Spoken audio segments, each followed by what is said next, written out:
What happens when one of Britain's most respected actors finally snaps after being disrespected on live television? It only took one, shockingly personal insult for Lorraine Kelly to destroy her own reputation, and the entire meltdown was caught on camera for millions to witness.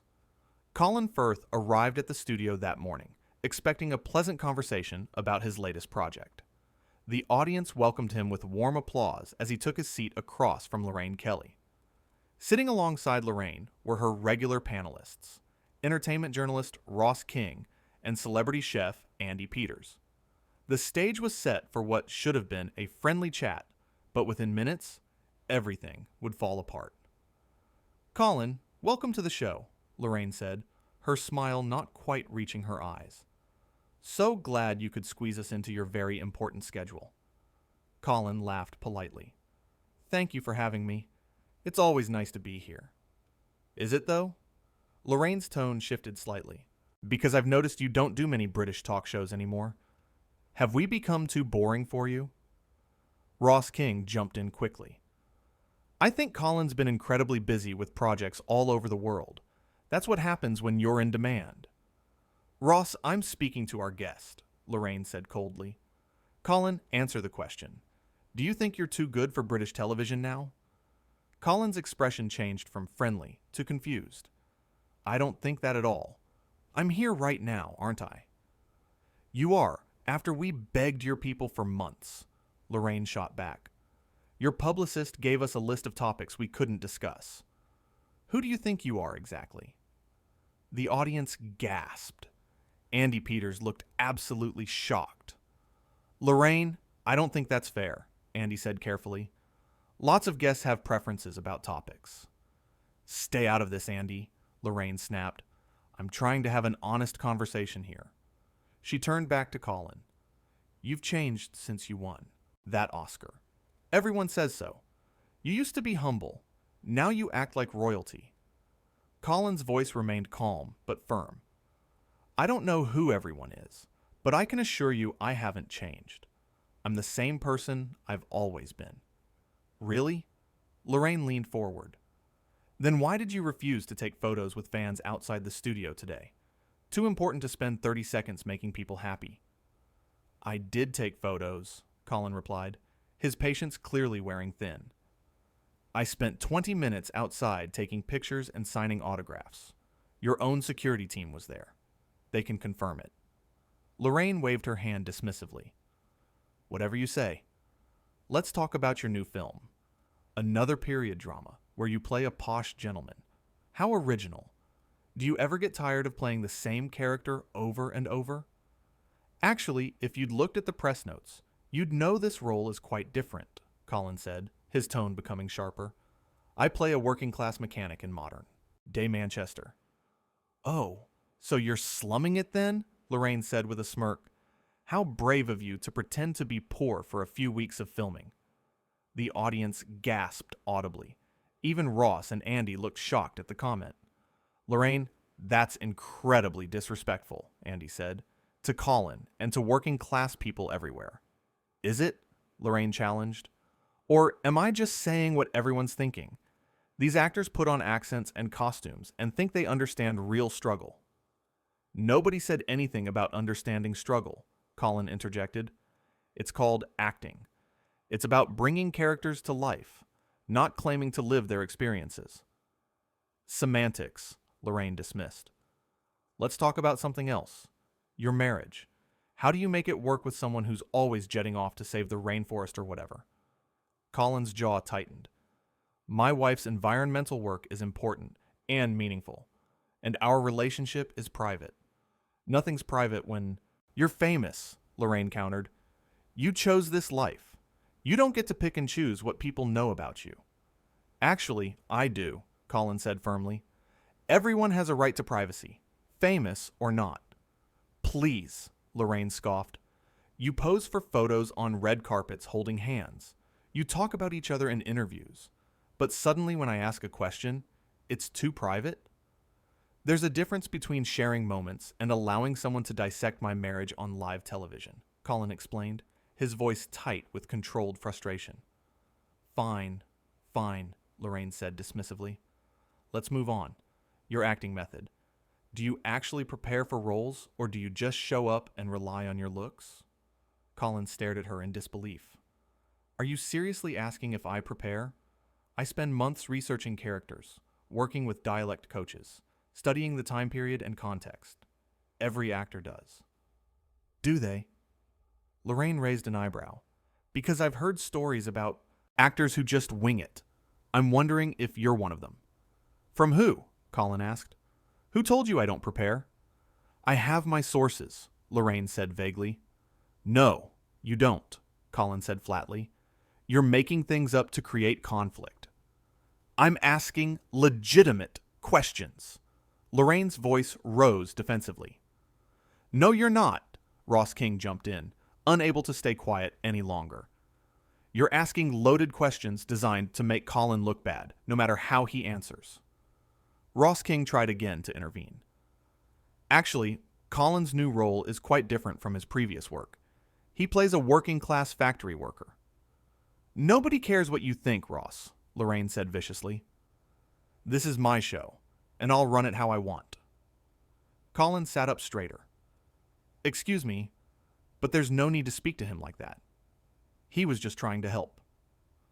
Oh, so now you're telling me how to host my own show? Lorraine's voice rose. This is exactly what I'm talking about. The arrogance, the entitlement. You walk in here like you own the place. I've done nothing but answer your questions politely, Colin said, his voice getting firmer. You're the one being hostile for no reason. No reason? Lorraine laughed harshly. You and your fancy actor friends think you can just use shows like mine as free advertising and then disappear. Well, I'm not going to sit here and pretend you're some kind of saint. Andy Peters spoke up again, his voice concerned. Lorraine, maybe we should take a quick break. We're not taking a break, Lorraine snapped. Colin, let's talk about your personal life. You're married to an environmental activist, right? Must be hard being married to someone who actually cares about important issues while you prance around in costumes for a living. The entire studio went silent. Colin's face flushed red. What did you just say? You heard me, Lorraine said with a smug smile. Your wife does real work that matters. You play dress up and get paid. Millions. Must create some tension at home. Colin stood up abruptly. That is completely out of line. Sit down, Lorraine commanded. We're not finished here. Actually, we are, Colin said, his voice shaking with controlled anger. I came here as a guest, and you've done nothing but attack me personally from the moment I sat down.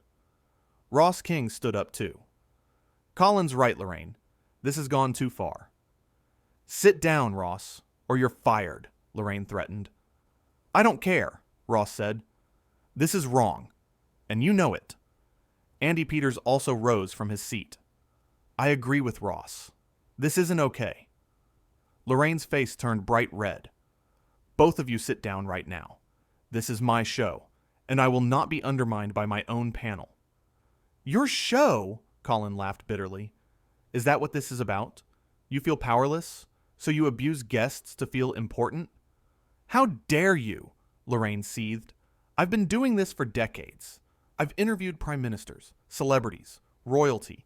I don't need some mediocre actor telling me about power. Mediocre? Colin's voice was ice cold now. You invite me here, insult me repeatedly, attack my wife, disrespect your own staff, and then call me mediocre?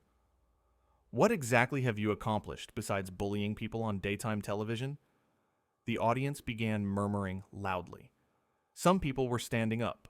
Lorraine looked around frantically, realizing she was losing control of the situation. You need to leave, Lorraine said, her voice shrill. Get off my stage. Gladly, Colin said. But let me be very clear. I didn't storm off your show. You created this situation entirely on your own.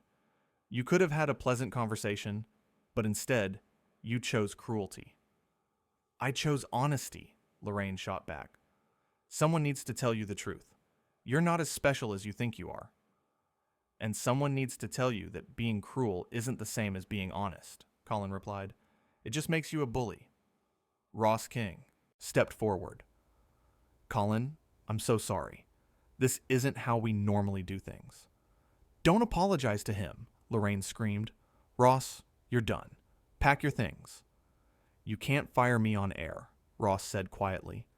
But even if you could, I'd rather be fired than watch this continue. Andy Peters nodded. Same here. This is disgraceful. Lorraine looked around wildly. The audience was buzzing with shocked conversations. Her panelists were openly defying her. Colin stood calmly, waiting. Fine, Lorraine spat. All of you leave. I don't need any of you. This show will go on without you. Will it, though? Colin asked quietly. Look around, Lorraine. Look at the audience. Look at your colleagues. Everyone here knows what just happened. You attacked a guest for no reason. You threatened your staff, and you showed everyone exactly who you really are. Get out! Lorraine shrieked. Security, remove this man from my studio. 2 security guards approached hesitantly. They looked extremely uncomfortable. It's all right, Colin said to them kindly. I'm leaving on my own. He turned back to Lorraine one final time. I genuinely hope you figure out whatever is making you so angry. This much bitterness can't be good for anyone. I don't need your pity, Lorraine hissed. I don't need anything from you. You're right, Colin agreed. You don't need anything from me. But you might need to look in the mirror and ask yourself why you felt the need to tear someone down on live television. Oh, spare me the therapy session, Lorraine mocked. You're so self-righteous, so perfect. Well, let me tell you something, Colin Firth. You're not perfect. You're just another actor with an inflated ego who can't handle a tough interview. A tough interview? Colin's eyebrows shot up. Is that what you call this? Asking tough questions is one thing. Insulting someone's spouse and calling them mediocre is just mean. Ross King shook his head sadly. Colin's absolutely right. This wasn't journalism. This was just cruel. Oh, shut up, Ross, Lorraine snapped. You've always been weak. That's why you'll never have your own show. Ross flinched, but stood his ground. Maybe not, but at least I treat people with dignity. Dignity? Lorraine laughed mockingly. You want to talk about dignity? Colin here makes millions pretending to be other people, while real workers struggle to pay bills, and we're supposed to treat him like some kind of hero? What does that have to do with anything? Andy Peters asked, genuinely confused. Lots of people have different jobs. That doesn't mean we should be rude to them. You don't get it, Lorraine said, her voice getting more frantic. None of you get it. I'm trying to do real interviews here. I'm trying to ask the questions nobody else will ask. No, Colin said firmly. You're trying to create drama where there is none. I came here to talk about a film. You turned it into a personal attack because that's what gets attention. But here's what you didn't consider. The attention you're getting right now, it's not the kind you want. Oh, please, Lorraine scoffed. Don't act like you're above drama. Your whole industry is built on it. How many gossip magazines have featured you over the years? That's completely different, Colin replied.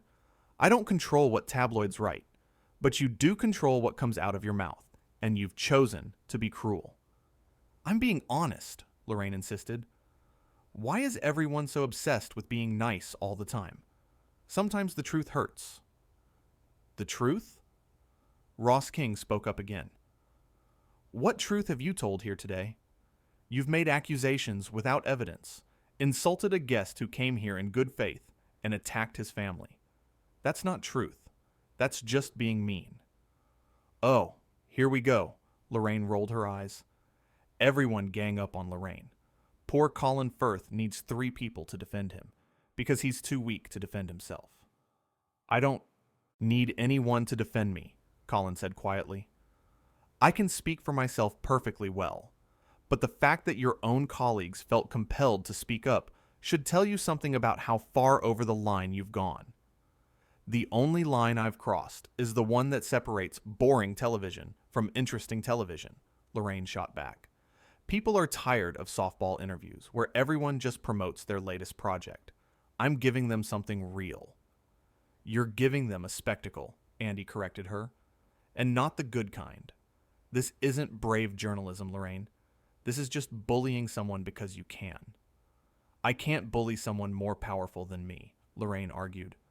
Colin Firth is rich, famous, successful. He has all the power here. Then why does it feel like you're the one abusing what little power you have? Colin asked. You have the microphone. You have the platform. You have the home field advantage. And you're using all of it to tear someone down for no reason. Lorraine's face flushed deeper. You think you're so clever with your words, so articulate. But let me ask you something, Colin. When was the last time you did something that actually mattered? When was the last time your work changed someone's life in a meaningful way? Colin paused, considering his answer carefully. I don't know if my work has changed lives. That's for audiences to decide. But I do know that I try to bring stories to life that resonate with people. Stories about love, loss, hope, struggle. If even one person sees themselves reflected in those stories and feels less alone, then yes, I'd say that matters. How noble, Lorraine sneered. The humble actor who just wants to help people. Give me a break. Why are you so angry? Colin asked, and his voice was gentle, almost concerned. What did I do to make you hate me this much? The question seemed to catch Lorraine off guard. For a moment, her expression flickered with something that might have been uncertainty. I don't hate you, she said, but her voice lacked conviction. I just don't think you deserve to be worshipped the way you are. I don't ask to be worshipped, Colin replied. I never have. I'm just an actor doing a job I love. If people enjoy the work, that's wonderful. If they don't, that's fine too. But I don't understand why that makes you so upset. Because, Lorraine's voice rose again, because people like you get everything handed to you. You get the accolades, the money, the respect, and for what?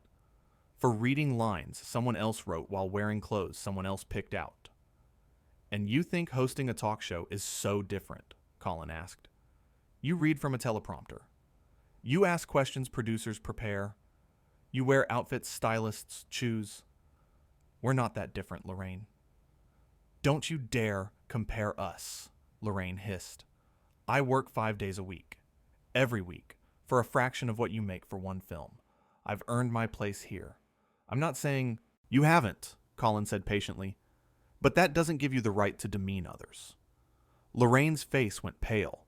She looked at the cameras, suddenly seeming to remember they were filming everything. Turn the cameras off, she said to the crew. Nobody moved. I said turn the cameras off, Lorraine shouted. The director's voice came through the studio speakers. We're live, Lorraine. We can't just cut the feed. Lorraine's eyes widened in horror. We're live? Right now? We've been live this entire time, the director confirmed. That's how the show works. Colin couldn't help but smile slightly. I think that's my cue to leave. Ross, Andy, it was nice seeing you both. I'm sorry it ended this way. Don't be sorry, Ross said warmly. You handled this with incredible grace. Much more than she deserved, Andy added, glaring at Lorraine. Lorraine seemed to realize the magnitude of what had just happened. Wait, Colin, let's start over. We can edit this out. We can do another take. We're live, remember? Colin said calmly. There are no second takes. And even if there were, I wouldn't stay. You've shown your true colors today. Please, Lorraine said, and for the first time, her voice cracked. Don't leave like this. Your career is something you should have thought about before you decided to ambush a guest, Colin said without sympathy. I hope it was worth it. He turned and walked toward the exit. Ross King and Andy Peters followed him. Come back here, Lorraine called out. You can't just leave in the middle of a show. Colin paused at the door and looked back. Watch me. The audience erupted into applause. Some people were cheering. Others were standing and clapping. Lorraine stood alone on the stage, her face a mixture of rage and panic. "Stop clapping!" she yelled at the audience. "This isn't funny. He walked out on me. On my show." But the applause only grew louder. People were pulling out their phones, clearly, already texting and posting about what they'd just witnessed. Colin gave a small wave to the audience and walked out. Ross and Andy followed close behind. The door closed behind them with a soft click that somehow felt thunderous in the moment. Back in the studio, Lorraine stood alone. The cameras were still rolling. The audience was still buzzing. Her panelists were gone. Her guest was gone. And she had no idea what to do next. "We need to go to commercial," she said weakly to the control room. "We're supposed to have 15 more minutes of show," the director replied, through the speakers. "Well, what am I supposed to do?" Lorraine snapped. "My entire panel just walked out." "That's not really our problem," someone from the crew muttered, loud enough for the microphones to pick up. Lorraine's face flushed again. "Who said that? You're fired." "You can't fire the whole crew," another voice called out. The audience started laughing, not with Lorraine, but at her. She could hear it clearly now. The shift in the room was palpable. She'd gone from being in control to being the target of mockery in a matter of minutes. "This isn't over," Lorraine said, trying to salvage some authority.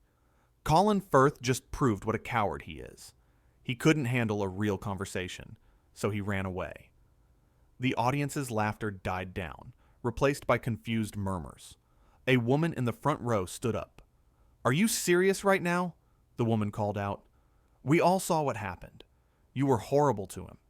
"Sit down," Lorraine commanded. "I didn't ask for your opinion." "You literally have an audience for a reason," another audience member shouted. "And we're telling you that you were wrong." More people started standing up. More voices joined in. Lorraine looked around desperately, searching for support that wasn't there. "You know what? I don't need this," Lorraine said. "Show's over. Everybody out." She pulled off her microphone and threw it on the floor. The sound of it hitting the ground echoed through the studio. Then she stormed off stage in the opposite direction from where Colin had exited. The audience sat in stunned silence for a moment before the director came out from the control room. "Ladies and gentlemen, we apologize for the disruption," the director said. "We're going to end today's broadcast here. Thank you for coming." People slowly started filing out, their conversations animated and shocked. Phones were everywhere, with people clearly documenting everything they'd just seen. Meanwhile, in the hallway outside the studio, Colin leaned against the wall, taking deep breaths. Ross and Andy stood nearby, both looking shaken. "I'm so sorry, Colin," Ross said again. "I've never seen her like that." "Well, actually, that's not true. I have seen her like that, but never this bad, and never to a guest." "It's not your fault," Colin assured him. "You both stood up for what was right. That took courage." "Not really," Andy said. "You were being attacked. It would have been cowardly to stay silent." "Still," Colin said, "thank you." A producer came running up, looking frazzled. "Colin, I am so sorry. We had no idea she was planning any of that. Please know that doesn't represent our show or our network." "I appreciate that," Colin said. "But I think it does represent Lorraine, and that's something your network needs to address." The producer nodded miserably. "I understand. Is there anything we can do? Anything at all?" "Just make sure that footage is preserved exactly as it happened," Colin said. "No editing to make it look different than it was." "Of course," the producer promised. "Everything is already being backed up and logged." Colin nodded and started walking toward the exit. Ross and Andy walked with him. "Where do you go from here?" Ross asked. "Home," Colin said simply.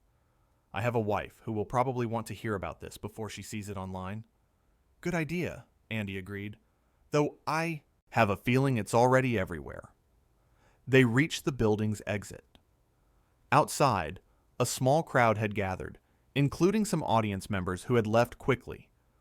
When they saw Colin, they burst into applause again. Several people called out support.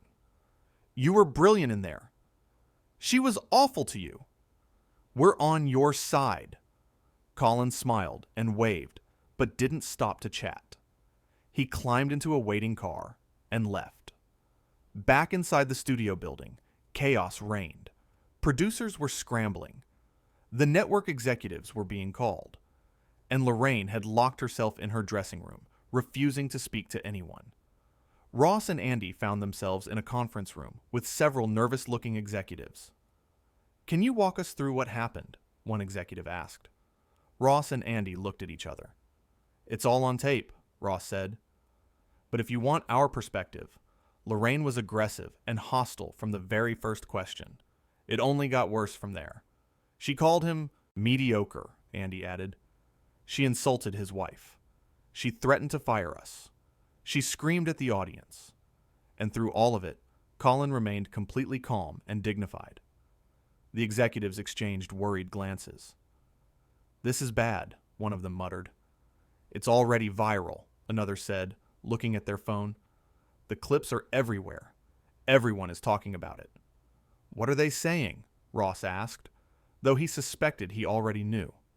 "They're supporting Colin," the executive said. "Overwhelmingly. People are calling for Lorraine to be fired. Some are demanding apologies.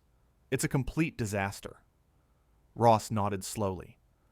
It was a disaster the moment she decided to attack him instead of interview him. The executives continued their crisis meeting, but Ross and Andy were dismissed. They walked out together, both still processing what had happened. "Do you think she'll get fired?" Andy asked quietly. "I don't know," Ross admitted, "but I know she deserves consequences. What she did today was unacceptable. The worst part is she could have just had a normal conversation," Andy said, shaking his head. Colin was perfectly pleasant when he arrived. He greeted everyone, thanked the makeup team, chatted with the audience during the commercial break. He was lovely. "Exactly," Ross agreed. "This whole thing was completely unnecessary. She created a disaster out of thin air." They parted ways, each heading home to deal with the inevitable flood of messages and calls that would be coming their way. The studio slowly emptied as the day wore on. Cleaning crews came through, putting the space back together, but the energy of what had happened lingered in the air. In her dressing room, Lorraine finally emerged. Her makeup was smudged from crying. She looked at her phone and saw hundreds of notifications. Against her better judgment, she started reading them. The comments were brutal. People were eviscerating her, calling her names, demanding she be taken off the air. She threw her phone down, unable to look anymore. The morning had started with such promise. A famous guest, a live show, an audience eager to be entertained, and she'd ruined all of it because she couldn't control her own bitterness and need for conflict. Colin Firth had walked into her studio as a respected actor and walked out as a hero who stood up to a bully. And Lorraine Kelly had gone from beloved morning show host to the most hated person in British television. All because she forgot the most basic rule of hosting: treat your guests with respect. The cameras had captured every ugly moment, every cruel word, every mask slipping to reveal the person underneath. And now, the whole world knew exactly who Lorraine Kelly really was when the cameras were rolling, and she thought she had all the power. But power is a funny thing. It only lasts as long as people are willing to give it to you. And in 45 seconds of insults and attacks, Lorraine Kelly had lost every bit of power she'd spent decades building. The audience had turned on her. Her panelists had walked out. Her guest had exposed her cruelty, and the court of public opinion had already reached its verdict. Colin Firth would be fine. His reputation was intact, even enhanced by how he handled the situation. But Lorraine Kelly would be dealing with the consequences of this day for a very long time to come.